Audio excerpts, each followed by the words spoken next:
Let's take a look at this Sigma FPL camera.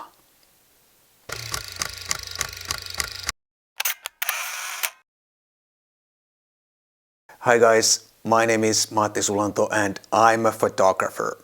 And in this video, let's take a look at this Sigma FPL camera. This is a camera that I've been wanting to try for a long time, and now I've had my chance. Big thanks to Sigma Nordic for letting me borrow this camera for some weeks now. So I've had plenty of experience with this camera now, and it's been a lot of fun. But this is a very special, quirky little camera, and it's a little bit special for both good and bad. So let's take a little bit closer look. But before I go any further, there are a couple of things I want to mention. First of all, this is not gonna be any kind of a really deep technical review. I'm not going to pixel peep too much, and also I only shot photos on this camera. I didn't try any of the video features because the video features on this camera, they are really not for the type of video that I'm mostly doing, which is these YouTube videos.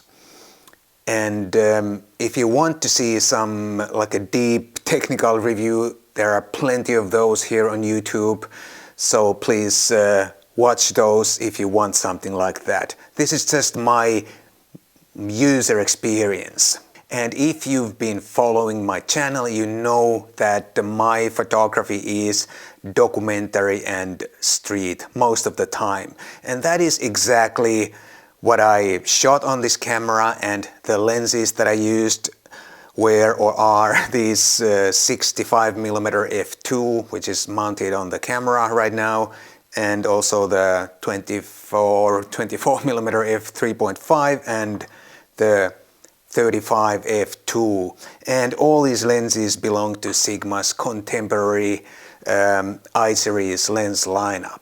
The build quality seems really high and solid. The camera body itself is a really almost like tiny box, considering there is a big 60 megapixel full frame sensor in here. But I have the optional electronic viewfinder and the extra grip attached to the camera body, and I think these two accessories are pretty much a must, because without these two accessories this camera or the ergonomics would be pretty bad, for at least for the type of photography that I mostly do. The size of the camera body alone is quite tiny, like I already said, but once you add the EVF and the grip, it's not that small anymore. And for example, my Sony a7C is much smaller. But I didn't find the ergonomics really that bad. I mean, I saw some reviews and many complaints about how bad the ergonomics are, but for my photography it was not that bad.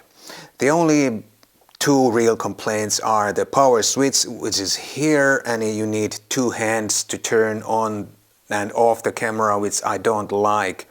And the other one is the manual EVF switch, which is something, as many have pointed out, which is something that you really don't realize how inconvenient it is until you have to do it manually.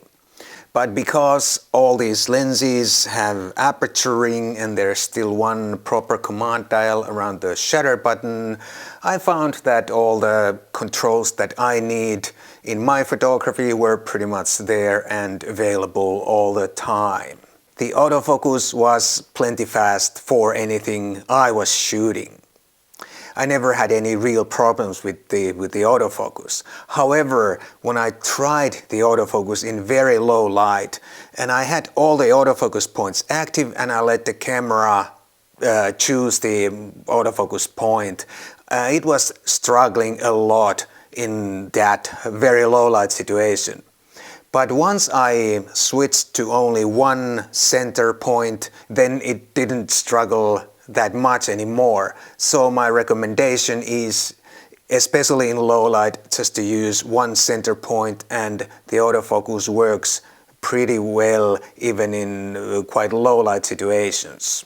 But I have to say that the autofocus is not suitable for any kind of really fast moving action photography. But there is one other feature, or let's say feature, that is also not suitable for any kind of action freezing photography, but I'll get to that in just a moment. The image quality, as you can expect from a big full frame 60 megapixel sensor, is awesome. There's plenty of fine detail and resolving power, and a lot of dynamic range too. And also this camera really shows how good these contemporary I-series lenses are. I mean, you get really super excellent results with these lenses. And of course the lens mount is L-mount. So there's a lot of Sigma lenses available, and some other lenses too from Leica and Panasonic too. However, there are a couple of downsides that may prevent you from getting the absolute peak performance from this excellent sensor. And the first is the lack of IBIS. Most of these, or all of these contemporary I-series lenses come without optical stabilizer, and most other L-mount lenses are also without any kind of stabilization. So once the shutter speed gets longer and longer, at some point you have to pull out your tripod if you want to avoid camera shake. This camera does not shake very easily because there's no mechanical shutter, but still, I mean, you can only handhold as long as you can. And the other downside is the lack of mechanical shutter that I already mentioned. The readout speed of this awesome sensor is quite slow, and because of that, this camera is not really suitable for any kind of moving subjects. And you can get some pretty wild looking shapes if you try to capture, say, moving vehicles on this camera. But nonetheless, I had good fun with this camera, shooting street and documentary type of photographs. And this would also be an excellent camera for landscapes and available light portraits too. And on my photo walks, this was really like a nice and relaxed camera to use. But like I said, this is not suitable for any kind of sports or action because of the rolling shutter effect. But it's still very hard to imagine who exactly this camera was designed for. It's not really the best in any type of photography, and it's very limited and downright bad in some type of photography.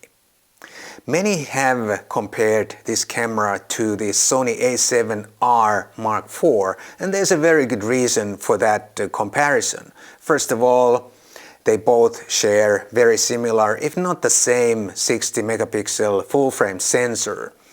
And also the price point is very similar if you add the viewfinder and the grip to this Sigma. And I think, like I said before, I think these two accessories are pretty much mandatory if you intend to have any fun with this camera.